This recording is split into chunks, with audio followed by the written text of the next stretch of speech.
Hi, this is Drake. I just moved down to Austin, Texas, and now that I have like my own place, I organized everything in here. This is my apartment here. There's my books. There's some more books. And I figured since I just got them all sorted out, I'm gonna go ahead and do like a bookshelf tour type thing. So I guess I'll just go ahead and do that now. This is the shelf I have close to my bathroom right there, and I'll start. So these are pictures of me when I was little. And let's see. I'll just make comments randomly, I suppose, whenever I get to something I think is interesting or something that you may not have heard about. Um, this one here is really interesting. Memoirs of a Breton Peasant. It's about a guy in I think he was born in 1839, and he was a peasant, extremely poor, but he taught himself to read and write, and he was fairly smart at the time for all things considered. He wrote about the politics of the time. He wrote about being an atheist, and it's pretty interesting. This Kleist here, I think it's really funny because one essay in there that I like is on the production of thoughts while speaking. And I always get that feeling with these videos here that I don't really plan too much, and then I sometimes say good ideas on accident.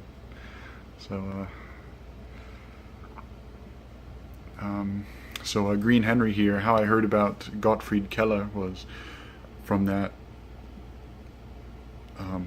video with Michael Silverblatt and W.G. Sebald online. He mentioned Gottfried Keller and Adalbert Stifter that he was really influenced by. And this Sing Song Girls of Shanghai. For a while, I've been trying to get more into Chinese and Japanese literature, and that one there, it seemed to me like one of the best novels. At least it was the most interesting to me. It was originally translated by Eileen Chang, I think. She wrote some other novels. And then this is my poetry shelf, more or less. I ran out of shelves, but this collection of Keats, I've had this collection of Keats for a while now, and I really like it. I've written in it, and it's one of my favorite books I have. This is kind of an interesting. I didn't do this on purpose, but this book is translated by Richard Howard, and of course, Baudelaire was really influenced by Poe, and I didn't do that on purpose. And then I have Leopardi, his Zibaldone. I don't know how to say it, but that's more or less his notebooks, and I got it for a really good price. And this one right here is his poems.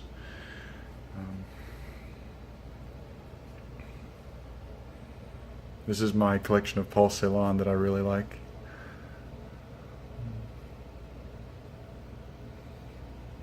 And then this here at the end, it's I think pretty well known for being it's not focusing. It's pretty well known for being like a book to learn with, I think, for poetry. The Louis Turco, The Book of Forms. So that's that. Oh, and this here, my grandpa, who recently passed away, he would always make these fishing reels, and this is the one I got. And then this here is Benchmade. And then this is I consider it more or less contemporary. I tried to organize these a little bit, but near the end I just started putting stuff places because eventually I ran out of space, and that's that. But this Sport and a Pastime is really interesting. It's kind of similar to Henry Miller, if any of you guys have read Henry Miller. He goes to France, he meets women, and he just talks about the scenery there and what it's like to live. This Enrique Villamatas, he's really good. I got introduced to him through Valeria Luiselli, and I wasn't disappointed. Let's see. Discovery of Heaven is really good. Paperbird didn't like it, but I think it's good, like a classic 19th century novel. Does what you expect it to, but it's pleasing as far as that goes. Let's see. Pilgrim at Tinker Creek is an extremely good book. I recommend that to everyone. One of my friends just recently sent me a picture of a page from For the Time Being, and that's recently been put at the top of my to-read list. This one here is pretty interesting. I had a teacher in high school who taught Latin, and he had recently retired, but my actual teacher spit on a girl because he got angry and he got fired. So this guy came in, Barry Clay was his name, and he basically wouldn't teach us anything, and he would just tell us good stories, like tell us stories about how he went to Iran or Saudi Arabia, I can't remember which one, I think it was Iran, and the guy would drive with a cane. He would sit cross-legged and he would drive with a cane, and he wrote this book and he told us about it, and I bought it and he signed it for me. But let's see.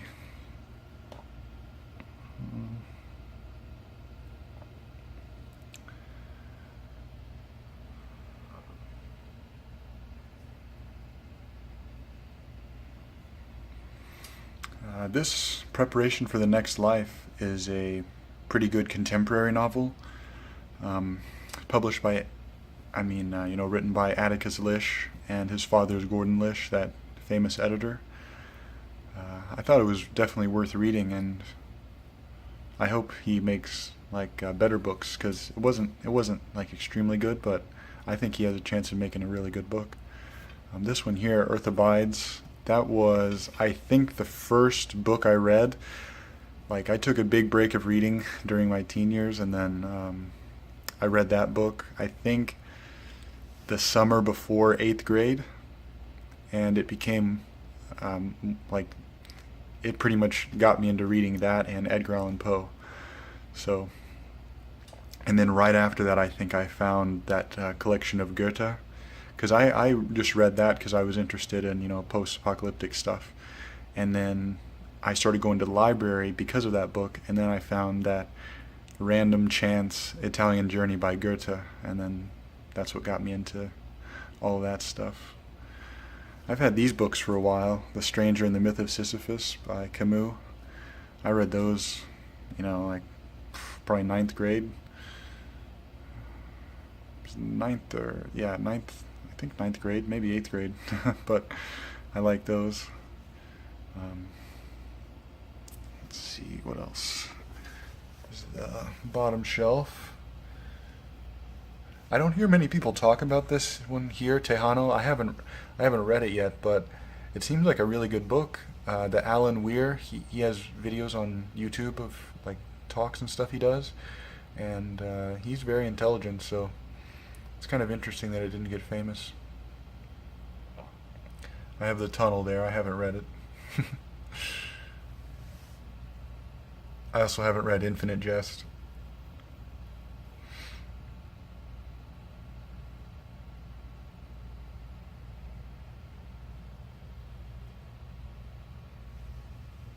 This book is really interesting here, the Rhode Island Notebook. I found it for a really good price at a bookstore, and it ended up being really good.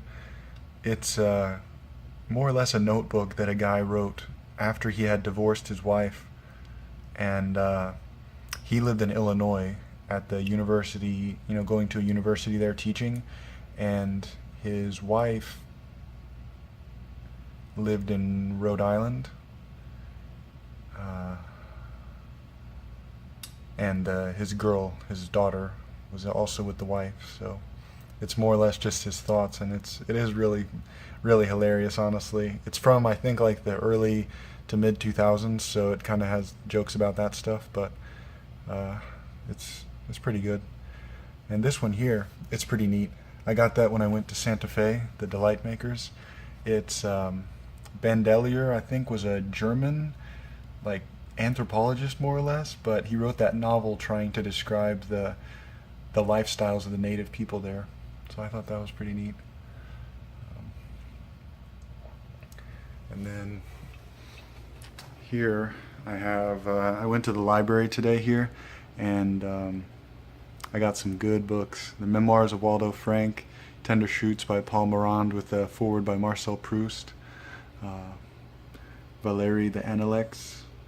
Oh wow, this library here also had his notebooks, and oh man, I was reading through those and they were very good. The Poems of the Pearl Manuscript. I love the Pearl poem. My Secret Pearl Without a Spot. And then Tristan Tzara. And then these books right here are pretty much the ones I've been really interested in recently. The Arcades Project, Lost Scrapbook, The Wave. Actually, this Harry Ransom Center here has Evelyn Scott's papers. It has a whole bunch of her correspondence, manuscripts, stuff she wrote when she was like really little. Yeah, it's pretty neat. And yeah, I think I showed this stuff pretty recently. Oh, yeah, the Arno Schmidt, Nobo Daddy's Children. I read the first section in that book, but I want to read the last one, Dark Mirrors, because I read about it on Wikipedia and it seems really good.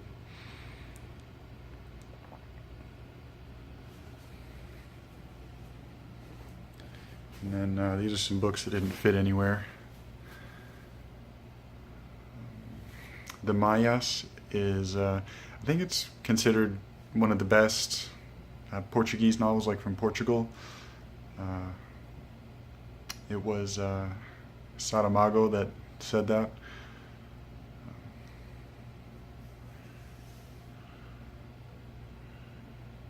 I have Beidao's poems elsewhere. I have Malcolm Lowry's biography. I haven't read the biography, but Under the Volcano was one of the first like hard books I read, I guess you could say, because it was pretty difficult when I read it. I think I was 17 or something, but I'm gonna have to reread it sometime because I know I missed everything. And then this Dennis Venata, he's pretty good. I found him at the bookstore in Denton. He's a pretty good contemporary writer. Black Spring, I'm tempted to just sell this one because I read The Tropic of Cancer here, and I love The Tropic of Cancer. It's kind of a little funny side story to that. When I first heard about Joyce and wanted to get and read A Portrait of the Artist as a Young Man, I imagined something like Tropic of Cancer. I imagined something like going to Paris, you know, going around getting a whole bunch of girls, going to the cafes, smoking, not caring about anything. So when I read A Portrait of the Artist as a Young Man, I was kind of disappointed, honestly. But you know, I later came to appreciate it for what it is. But I wanted something like Tropic of Cancer at the time, so yeah. And then Black Spring, I haven't even made it through the whole thing. I was just disappointed with it. I wanted something like Tropic of Cancer again. Yeah, these I really like this collection of books here. This one was the first one I bought of like Chinese poetry, and then these two here I bought afterwards because those are the two poets I like most out of this. And then the Book of Chang Tzu, that's where the butterfly's dream comes from, the story of the butterfly's dream. This one here is pretty neat. Hot Afternoons, poems by Eli Siegel. It's that long poem, Hot Afternoons Have Been in Montana. That's what it came from, and William Carlos Williams said it was a good book. The really weird thing about William Carlos Williams that I have is he also liked Carnevale, Emmanuel Carnevale, and he liked Eli Siegel, but I just haven't had time. I guess I don't appreciate William Carlos Williams' work. I don't know what it is really, but I just never gotten much into it. Same with Wallace Stevens. I just recently tried to get to Wallace Stevens and it just didn't work. But you know, Move over here to this stuff. So there's my Goethe. I decided to put that all there because it's pretty easy to get to. And the thing that amazed me about these bookshelves here, like, see those bookshelves up at the top? Those are high. I'm a pretty tall person, and I can barely reach or see anything up there, like over on that one too. So I don't really think I'm gonna put anything up there, but there's that Yehuda Amichai. He's a Israeli poet. I really like his stuff. He has a couple poems like half the people in the world. He says like half the people in the world love the other half, and half the people in the world hate the other half. And I think that's a pretty interesting poem. Robert Browning was one of the ones I really liked. When I started reading Ezra Pound and stuff, he said Robert Browning wrote the last great epic poem, Sordello.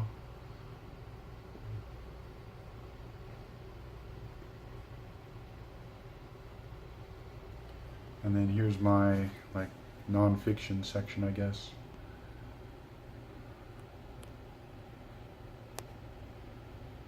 That's Herman Melville's journals, which are really good. I got them for a good price.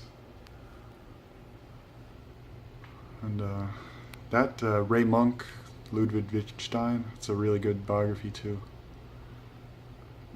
I just love that time period, and especially Vienna at that time period is very interesting. And I mainly got this, A History of Mathematics. I bought it at the same time I bought this book, Calculus, because math has never came easy to me, and most other subjects do. So I was trying to figure out exactly why it didn't come easy to me. So I thought if I learned the history, it'd help me learn math. Unfortunately, that didn't work. It's still extremely difficult. But and then this section here, there's a Petrarch, Rabelais, Lucretius. There's some troubadour poetry. This is my classic section. Chaucer, Middle English lyrics. This is a good book, Middle English lyrics. They're mostly religious poems, but still, like I said, I love reading that like old style of writing, like where they spell everything funny. It seems so like childish, but I like it a lot. This is a really good book here, the Essays in Idleness and Hojoki. I read that after I read all that other like Chinese poetry, because this is a Japanese book. The Essays in Idleness is kind of like, it's kind of like just like if Marcel Proust wrote in paragraphs and he cut everything else off after the paragraph. It would be kind of like, I imagine that, just some guy sitting down writing when he's bored and just mentioning really funny things that everyone can relate to. The Seven Greeks book is very good by Guy Davenport. I haven't read his fiction, but this translation he does is extremely good. This here, 6 Records of a Life Adrift, I first read that in that anthology I have from Columbia University of traditional Chinese literature, and this book is extremely good. I think it was published in the early 1800s, and it's basically a guy writing about his life after his wife died, and he writes about his wife, how they met, how they lived together, and it's really melancholic. He really loved his wife. Tristram Shandy, the best book I've read this year easily. I love it so much. Let's see. There's John Donne. Really love that book. Religio Medici and Urn Burial by Thomas Browne. That has some of the best prose ever. And when I was at the library today, I was reading this book that was written by I have trouble remembering Chinese people's names. But I have a book over there of his at the bookshelf. I'll get it in a second. But he wrote a essay about how China was represented in the 17th century, and one of the things he quoted quite a lot from was Thomas Browne. Thomas Brown in his Pseudodoxica Epidemica or something like, can't remember the name, but he talks a lot about China in there, and also in his Hydrotaphia talks about it. Then down here, The King of the Storeroom is a very interesting novel. It was hard for me to find it. It's really hard for me to find The King of the Storeroom, but I did find it eventually for a pretty good price, so I bought it. It's kind of like an imaginary post-apocalyptic novel where an author, like a writer, has survived the immediate disaster, and then he tries to make his money by writing because no one will pay him for anything else. He writes down people's life stories so they have records of it. There's a lot of people forgot how to write, especially the children, but it is very interesting. There's Alexander Thoreau, Darkenville's Cat. I didn't read the whole thing because at the time I wasn't in the mood really, but it has a very good prose style. I don't like much else about it, but it has an extremely good prose style, which you can learn, anyone can learn from it. There's Evan Dara, very good books. I like the Lost Scrapbook the most out of his books, though. I have a copy of The Road in Korean. I can't read Korean, but it seemed like a good idea at the time.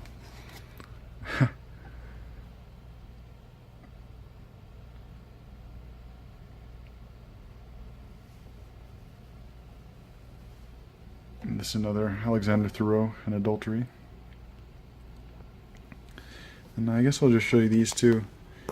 My dad's a painter, and he painted that in 1995. I was born with birth defects, and he painted that when I was in the hospital. I was supposed to get his mind off of it.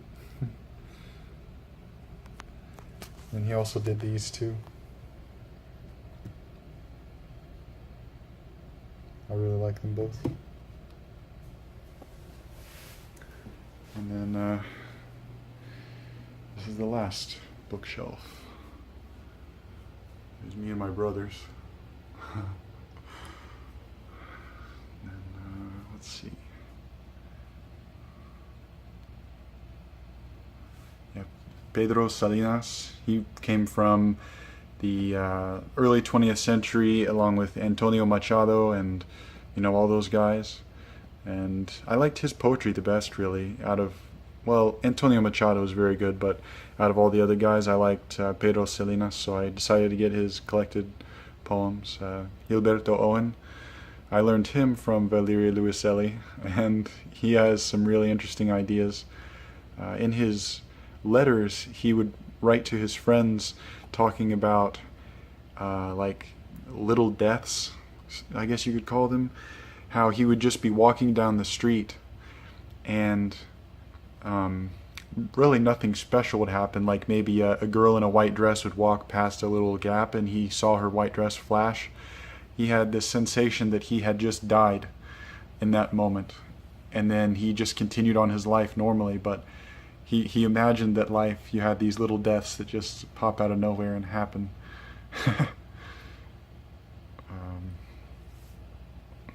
The Sleepwalkers, I read the first out of the 3 novels in there, and it's more or less always on my mind.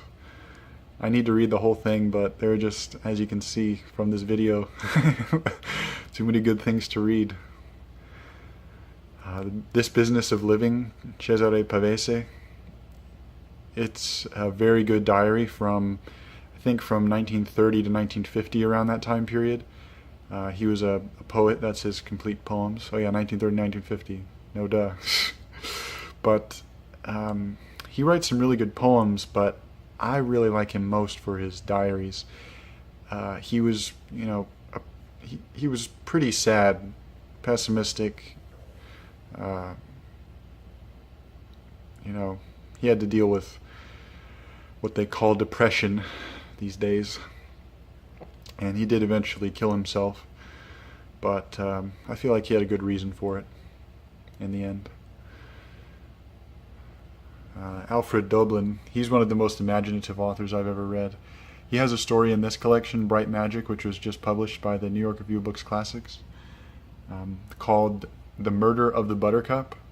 And it talks about this guy who was walking through a park, and he was just swiping his cane and, cutting grass, just, swiping it, cutting the grass off, cutting flowers, and then he just carelessly cuts this buttercup, the bud off the buttercup, and he keeps walking, and then he starts like hearing a scream, it sounds like, and then he turns around, and it's the flower, and the bud that he cut off seems to be growing in size.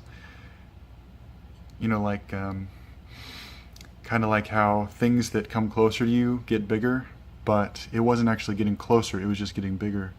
And he went back and it started bleeding like this white blood, and it's kind of like a mixture of a murder story and then just a fantastical thing, because he went home and he was so guilty about killing the flower that his wife assumed he was cheating on her. That's why he was being so quiet and was like hanging his head and things. So that's a really good collection that just came out. And incidentally, this Three Leaps of Wang Lun, it's one of the first European novels set in China, and it was by Alfred Doblin. That was his first book he wrote. This collection of poetry here by Rilke, the new poems, it's translated by Joseph Cadora. It's probably, I've heard this said a lot, but I really like how this guy translates Rilke. I think he does it very well. And also, if you see this, the front of this book, this is one of the best looking books. Look at that. Man. This is a biography of Rilke. It's very good. A Ring in Glass. I think there are three other biographies, but this one seemed to be the best to me, and that's why I bought it. This positivism here, I thought it was interesting because Ludwig von Mises is like famous. I think, what do they call it? The Austrian School of Economics or something like that. But this guy, Richard von Mises, he was a mathematician and physicist, and he mostly worked on statistical analysis of physical events. So, but he was also a positivist, and this book he wrote here, he published just to try to get a more general idea, to get out a more general idea of positivism. But I really like that, because I seem to agree with a lot of the stuff that they say in there. And then this one here, Drummond J. Andrade, we did a podcast about him, and this is a very good collection of poems. He's a Brazilian Portuguese author, and he's the most famous of the time period. And Robert Musil, his diaries are very good. His first couple notebooks are mostly just stories he thought of and he put in there. And then he also tells about the stuff he's reading at the time, things like that. I had to buy his The Man Without Qualities in German. That's my end goal in German, studying German. But there's the English version. I love that book a lot. I think about it a lot. This Precision and Soul. He said something like, we don't have too much intellect and not enough soul, but we lack precision in matters of the soul. This Franz Werfel is a very good book. Pale Blue Ink in a Lady's Hand. It's kind of in the same style as Stefan Zweig. It's kind of I would say lightly told, but the ideas in it can be pretty heavy, about abortions or murders or things like that. This Fernando Pessoa, philosophical essays, a lot of the essays are stuff he wrote when he was 18, and he was a genius, definitely. These, as you can see, are my favorite shelves. These are all my modernist stuff. Cesar Vallejo, The Complete Poetry, which is another beautiful book. Look at that picture of him. And then the front here. It's very good. And then the Cantos of Ezra Pound. I kind of regret buying that book, but it's so famous I have to keep it.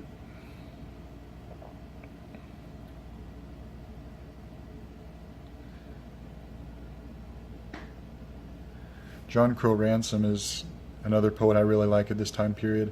I really like the Fugitives, or they're called the Agrarians, the Southern Agrarians. John Crow Ransom, Alan Tate, Robert Penn Warren, all those guys.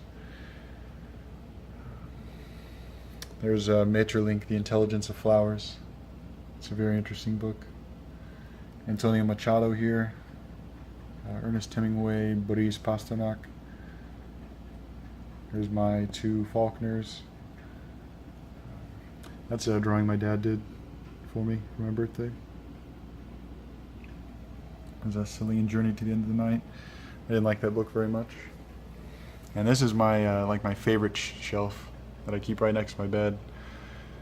So there's Italian Journey, Montaigne, poems of Frank O'Hara, Recognitions. All Fernando Pessoa works I own, except for the philosophical thing. Selected poems of John Gould Fletcher, Dostoevsky, Cormac McCarthy, and then these are they were given to me by my mama. She liked those books. She read them when she was younger, and then read them again, and then gave them to me. I really like those. And there's Proust. And Frederick Prokofiev, he was one of the first people to translate Hölderlin into English, and he's really not appreciated anymore. Kind of the same thing with Conrad Aiken. He was really good. He was friends with T.S. Eliot. He took some ideas. T.S. Eliot took some ideas from Aiken. He deserved to be more popular, and yeah. It's really disappointing that he isn't. There's a collected version of his poems, but it's $40, $50, so I couldn't buy it. But Selected Poems has most of his best ones. And that's a picture of me and my mom when I was a baby. This is the last shelf. It's there's Voices by Prokofiev. That's his autobiography, and it's mostly fake, like it's mostly made up. Similar to the Book of Disquiet. Not similar to that, because it's mostly like a gossip autobiography.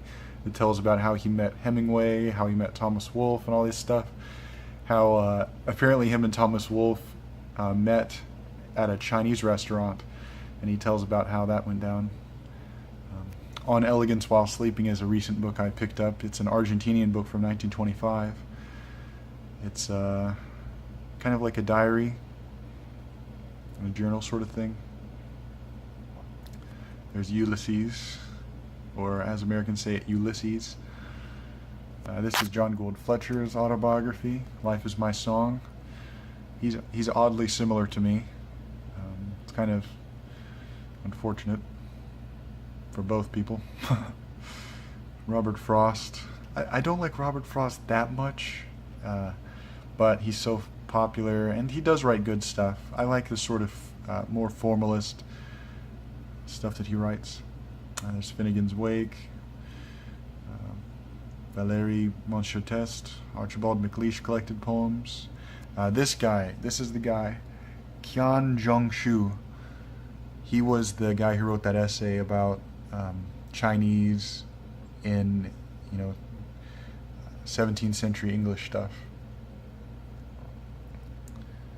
And this Fortress Besieged, the title comes from a French proverb. Marriage is like a fortress besieged. Anyone on the inside wants to get out, and anyone on the outside wants to get in. Let's see. Jules Laforgue, he really influenced a lot of the modernists, like T.S. Eliot especially. This is the only Samuel Beckett book that interests me. I haven't read it yet, The Dream of Fair to Middling Women, but it's really the only one of his that interested me, honestly. I tried to read the first book in the trilogy, but I just really don't like that sort of like aggressive and dirty stuff.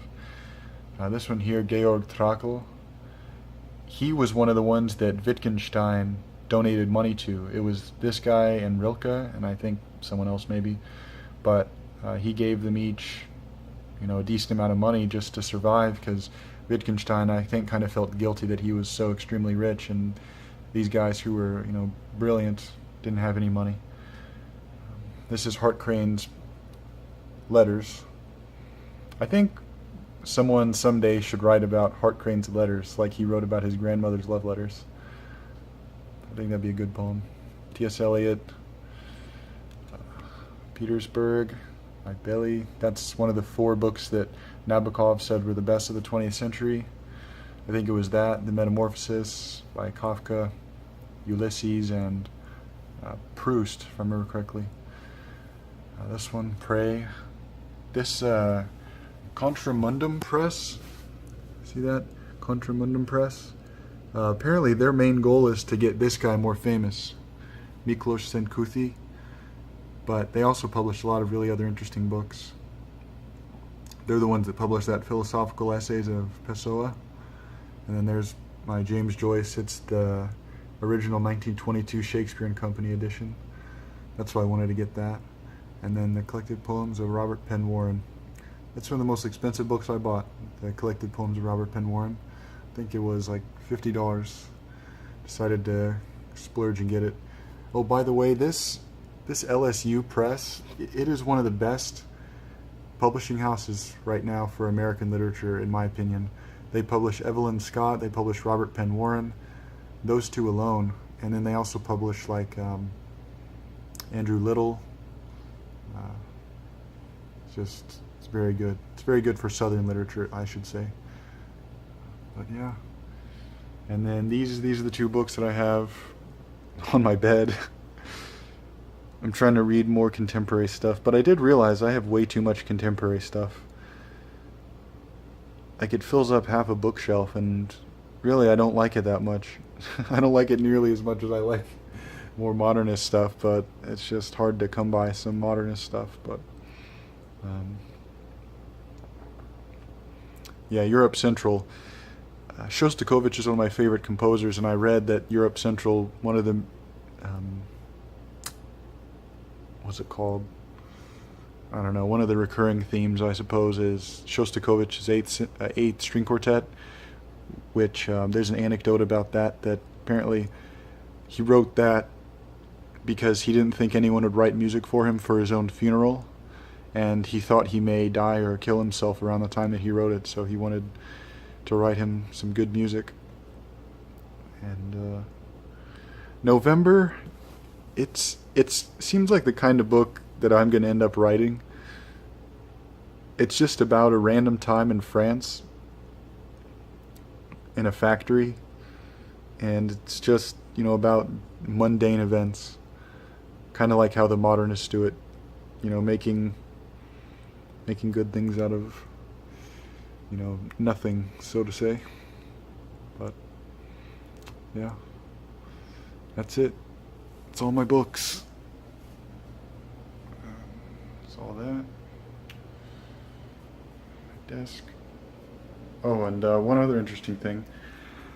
I bought some money from around World War I times. There's a Austro-Hungarian. This one is Russian, from I think around 1905 or something.